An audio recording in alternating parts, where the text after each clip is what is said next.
بألف خير. اسم حضرتك؟ قمر. قمر. حياك الله وكل عام وانتم بخير. وانت بألف خير، صحة حضرتك؟ وسلامة ان شاء الله. شمس. شمس. خلينا نبدي وياك شمس. شمس، انت شنو عملك؟ اني خرجت تحليلات مرضية، فما يعني قاعدة بالبيت. شو يا سنة تخرجتي؟ سنة العام 24. حالة اجتماعية؟ عتباء ما عندي.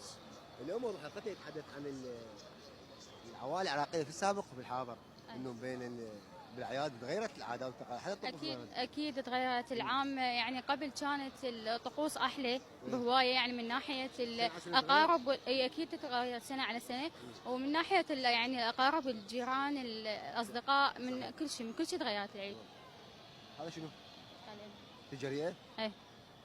جرت ايش قد 100%؟ اي اكيد 100%. هذا قلم تكتبين رساله لشخص اذاك بحياتك، شنو مضمون الرساله حيكون؟ بس تكون ما تذكرين اسمه. ما عندي شخص اذاني بحياتي. ماكو شخص؟ لا ماكو. ماكو ابدا؟ لا ماكو. تعرفين تمثلين؟ لا، بعيدة عن هذا لا مو تمثيل بسيط.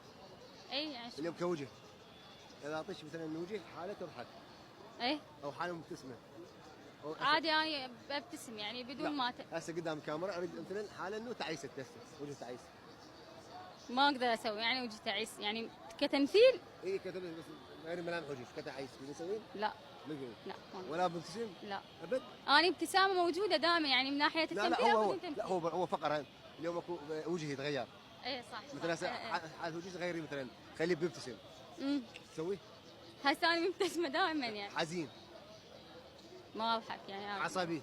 ما اقدر، مو عصبيه اصلا. مو عصبيه. انا نطلع معي فقره. اوكي تمام. شنو هاي؟ حلقه اسمها يا مالي 2001. عمرك كله ان شاء الله. في مؤهلات الشخص المثالي اللي تتمنين يتقدم لك وتكملين نص دينك وياه؟ اهم شيء شخصيته قويه. إيه بس اهم شيء. ايه يعني اهم مؤهلات عادي، مو يعني مو سوى حسب ايه يعني. اهم شيء والدرجه الاولى شخصيته قويه اكيد. تمام. اكيد كل انسان يقدم له بعض الاشخاص. بس احنا هذا الموضوع ما نتطرق ليش غير الموضوع. اعطينا حلقه. اكبر كذبه كذبتيها بحياتك شنو؟ بس بصراحه هالشيء.